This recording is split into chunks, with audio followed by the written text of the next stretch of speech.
Okay, so welcome back to Sengoku Basara 3 Utage. Now, one thing I do want to say really fast. Actually, two things I want to say really fast. First of all, this game does not have a category on Twitch, as it turns out.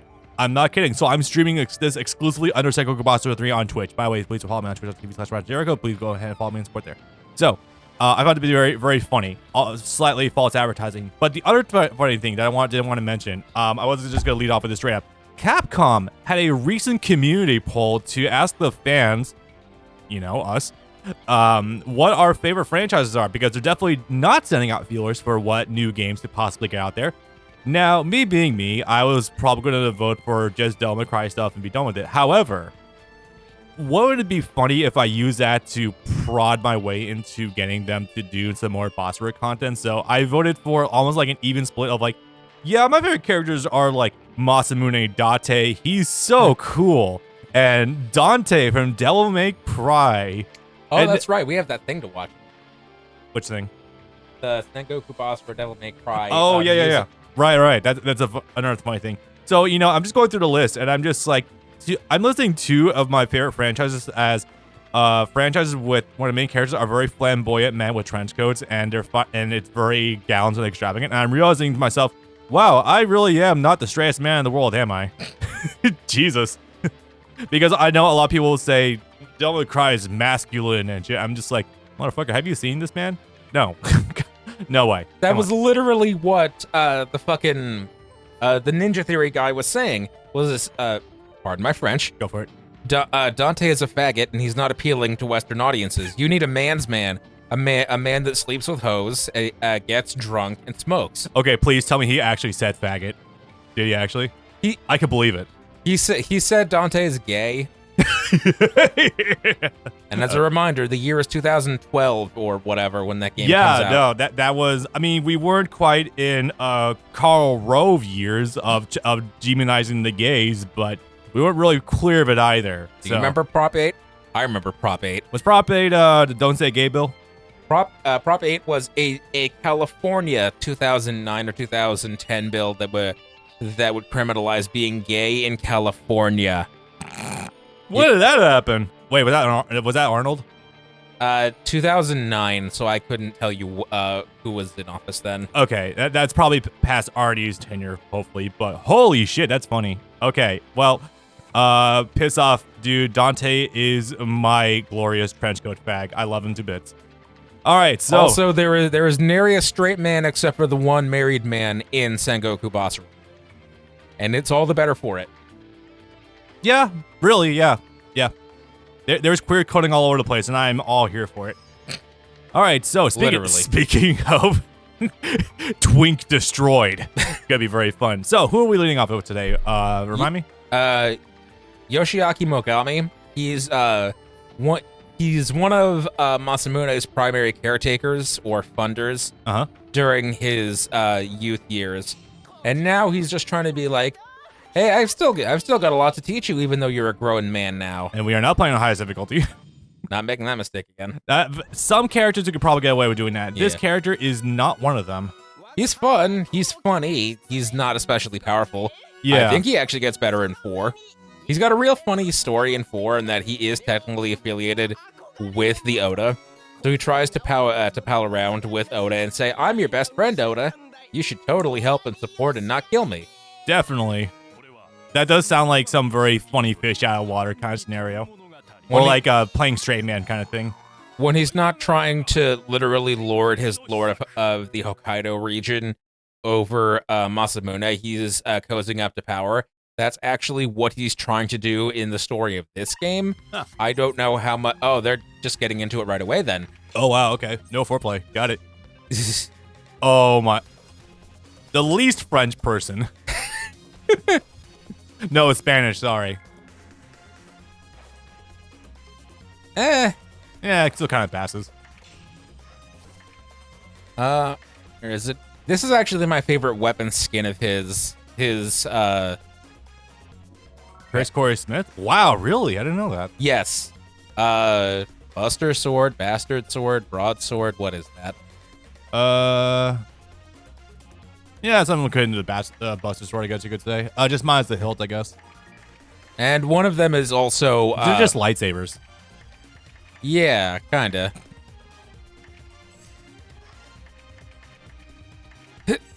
And one of them, I don't know if it's here or if it's in 4, is a weapon from Ruby.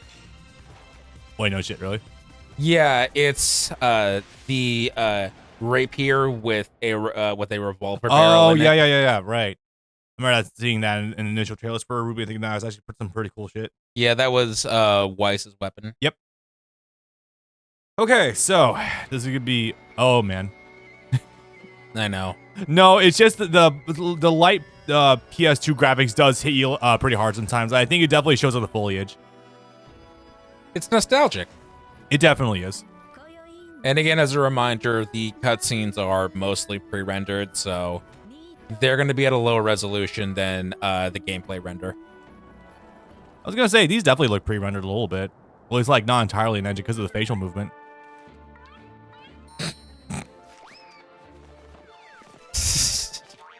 Right. So anyway, as we're going through this, I do want to make mention of one of the cutest things I did say in that Capcom community poll, which I think was very cute. So one of them, the open response thing you leave at the end, I made sure to put, and I almost verbatim quote, "Dear sir or madam," should have put or other. I would like to, or those of unspecified gender, or and other stuff. I would like to posit that, hey, I think if you released any Basara game on Steam right now in the West, I think it'd sell pretty decently. Given the recent success of the Yakuza games overseas, I think the silly Japanese game would do pretty decently. And I stand by that. I genuinely think Basara has a place in modern gaming after the overwhelming success of Yakuza in general. Yes. I could watch this for a while. Oh, this is great. It reminds me, I never actually did put time into Dompierre and Soul Calibur whatsoever. He was pretty cool, but like one of those weird stance characters just kind of rules neutral, but that has like some weird shit up close where you have to make sure your opponent's respecting it all at any given time. Because anytime they press the button, you're fucked. Well, he kind of struck me as such. This character is primarily just goofy. What sort of things can you do with a fencing stick? Apparently, shoot ice. Okay. It goes along with every character having an element. Right, yeah. His L1 triangle is him sipping brown rice tea. They overtly call it that by name in the movie. And I think he heals by doing that if his health wasn't already full. Huh, okay.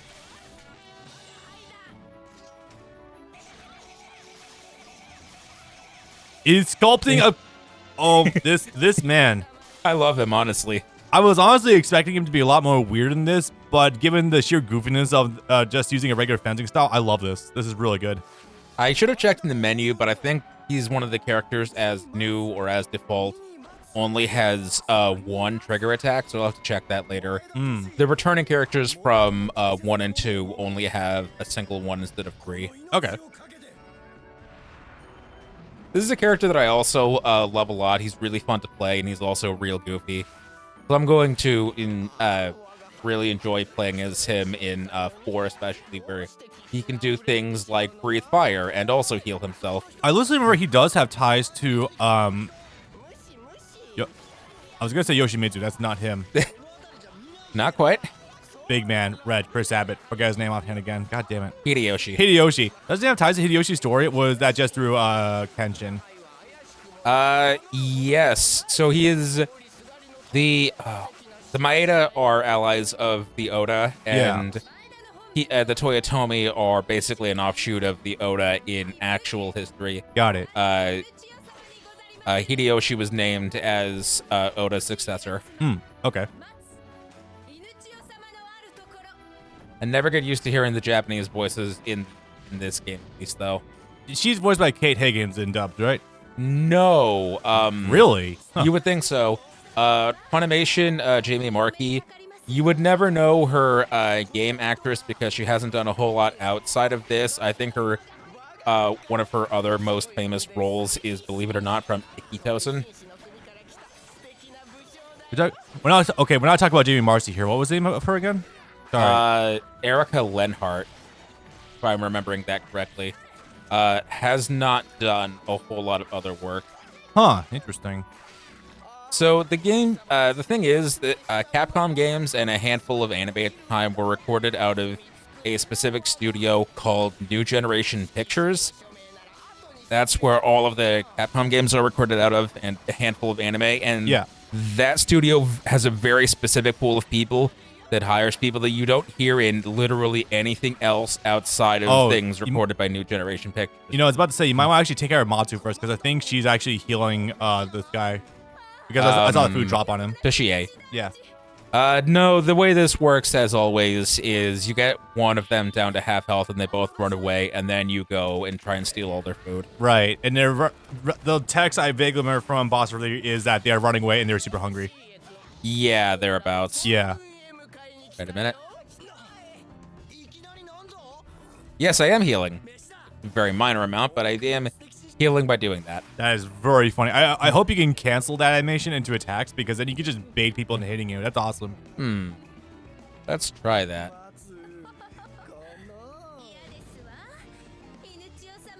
I do love how their gimmick is just loving couple. That's very funny. Yeah. Very cute. Yes. You have a startup, but yes. That is pretty cool, though. That, yeah, you can use it as bait. I'm just thinking of Yoshimitsu from either Soul Calibur or Tekken, because, yeah, he has like a meditation stances where he can start to heal himself, and the whole trick is to bait your opponent into trying to hit you, and then he can counterattack. Yeah, I haven't checked. The answer is almost certainly yes. Is Yoshimitsu in 8? Yes. Okay. He's got a slightly different design than what he had with the wacky alien design in Tekken 7, so I can understand why he didn't immediately register that, but no, he is very much in 8. I have fought a good handful of them. Remind me, did they ever actually explain the deal with the Big Daddy in Tekken 7? Big Daddy in Tekken's Gigas? Yeah, the Big Right. Daddy from BioShock. Oh, right. Okay, so I don't think it's ever really made clear. Most I know off the top of my head, because I haven't really done a lot of character stories. I'm working on that. I think he was Katarina's dad. Really? Yeah, something to that effect. And back in the day, Big because Daddy indeed. because of the fact that he, because he took some moose from Marduk, there was a lot of speculation that he was actually Marduk that got turned into a cyborg or something. Of course, it did not end up being the case, and he turned into more Goldberg than he was already. That was extremely funny. But And which organization was doing this? which one? Oh, G Corp. Mishima or G Corp? I honestly couldn't tell you. I'm gonna guess G Corp, because they're the ones who also resuscitated Kazuya from basically the dead. So that's my best guess. They're the weird science ones, though, probably. Is G Corp evil because they were already evil, or are they evil because Kazuya took them over and made them evil? They're not really inherently evil by themselves, but they're more so evil coded, I guess you could say, because of the fact that Kazuya and Anna are working with them. I mean, they did perform necromancy. Yeah, basically, and they are like the direct competitors to Mishima Zaibatsu. So I guess you could definitely make that assertion with that one. But in terms of, it's tricky to say, because the Mishima Zaibatsu's like influence is generally dictated by who's in charge at any given point in time. Under Heihachi, they're generally keeping themselves. Under Jin, oh god. I don't know if I know. Oh, I know what he does. I don't have the full time to get into. He started World War III. He started World War III because Azazel spoke to him telepathically and tricked him into doing it, because the only if supposedly the source of the devil gene, and if he's not dealt with the devil gene, will erode the world and destroy it eventually, which is extremely funny, because like, wait, so you're just accelerating the process then? This isn't really solving the issue. Did he have Devil in Tekken 3? Or did he not gain that yet? Oh, Jin? Yeah. So he got at the end of Tekken 3, because at the end of it is when Heihachi literally kills him and shoots him in the head. I'm not joking about that. Literally, his ending is he beats Ogre, and then Heihachi comes on the scene and literally like shoots him in the face. And that's his death is what triggers the awakening of the devil gene within him. Ah. Yeah. The more you know. Still gotta watch the anime at some point in time. Oh, yeah. Which that reminds me. Question. Yes. Is it okay to feed someone inaccurate Tekken lore if you know for a fact they're never going to get into it in the first place, but just want to get them interested in a singular character? I would say probably not, but that's just me. I would rather feed someone actual accurate information, but that's just me. Okay, but if this is someone that's not going to listen to your 2-hour Tekken video, if you just need to give them the bare minimum of information to understand one character. I have not watched Clement's video, no. because I already know most of the information anyway.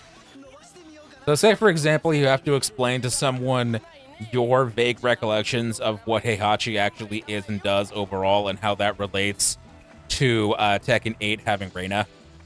You give them the bare minimum of information because it's not that important for a character that they just want to see art of and know what their skill is. I see. Since they're never going to actually play it, since they're not a fighting game person in the first place. Broad strokes, sure. I guess so. I don't really see any problem with that, I guess. I'm off the hook. I guess. One of your friends on Twitter or Tumblr was asking about it or something? I showed them the Tekken Love Live video, and they said, "Oh, Reina's a different character than I expected. I thought based on their design, they were just your typical e-girl. I didn't think they were That's going the initial. to be, That's the initial impression a lot of people got actually. But then they saw her gameplay. It's like, oh, she's actually kind of fucking cool. Yeah, I didn't think she was going to be this maniacal evil girl, or actually have anything substantive to them that isn't, well, moves that don't have a lot of flash to them that are definitely very feminine coded. Yeah, that sort of deal. Or know that they were going to also have the devil gene in them too. I guess this is the part where I say that I actually have not experienced Tekken 8 story yet and don't actually know all this for myself at all. I imagine as such. But I it's fine. A lot of thumbnails on YouTube have been spoiling shit for me anyways. I've not watched any of them because I'm trying to keep information to a minimum, but that's why I loosely understand. Also, how the fuck did Reina get the devil gene from Heihachi? Oh, no, genuinely, how the fuck did that happen? That did not have happened. Okay, whatever. Yeah. Because the devil gene originally was from Kazumi. I know, and then it's the funniest. Kazuya's deal with the devil after he swung the cliff for vengeance was literally the spark that actually instigated the devil gene's activation. Yeah, Okay, whatever. Jinpachi. No, not Jinpachi. Jinpachi is a separate thing. Did he not have the devil? No, he didn't. I couldn't begin to tell you what Jinpachi's deal was. He was just some weird demon at the end. Does he not have a demon form too? He does have a demon form, but I'm pretty sure it's unrelated wholly to the actual devil gene itself. Yeah, this was also funny explaining to them that literally every member of Heihachi's family except for Heihachi has the devil, including his wife, but not him. Yeah, it's kind of wacky. Seven's story really fucked up a lot of things. Really? Yeah, the whole thing about it undermines a lot of Kazuya's actual ethos. Like his quest for vengeance is frequently the battle between his wanting for vengeance and his still existing humanity because of the existence of Jun and Jin. But that's been heavily diluted by the existence of Seven, and now it's just kind of more like, oh no, he always had it. It wasn't a matter of like choice and deal with the devil and whatnot. Okay, sure, awesome. Just admit you made a dumb story over 30 years that you didn't know how to actually tell long form. Literally, yeah. But also, like, we've had these three warring factions forever in Jin, Heihachi, and Kazuya, so we need to put a lid on it eventually. You know, I look at long-term fighting game stories like Tekken and Street Fighter, and I start to think, you know what?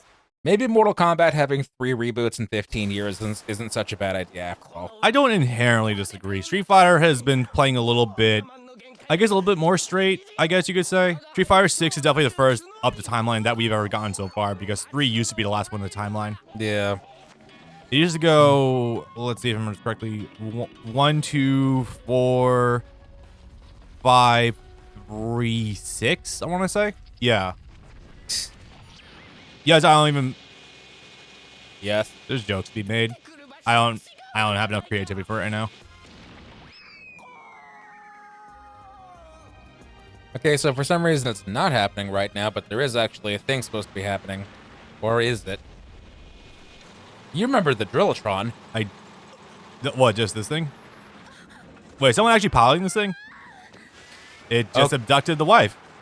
Yeah, so this is a story that we never actually ended up doing in 3 Vanilla. Yoshiaki ends up kidnapping Matsu to use as leverage against Toshie to, for a 3rd time, join the Oda / the Toyotomi / Mitsunari. Huh. In their bid against Ieyasu. So he's trying to use her as a hostage and a bargaining chip to also get headway in Mitsunari's army. Okay then. Huh. All right. Yeah, he joined, even though he's the furthest north he can possibly be, he joins the Western Army. Gotta love it. That kind of shit. Awesome. Yeah, you don't actually see any of this unless you end up doing KG's green route. KG is one of the characters that has 5 routes in Basara 3. Really is. Yeah. Jesus Christ.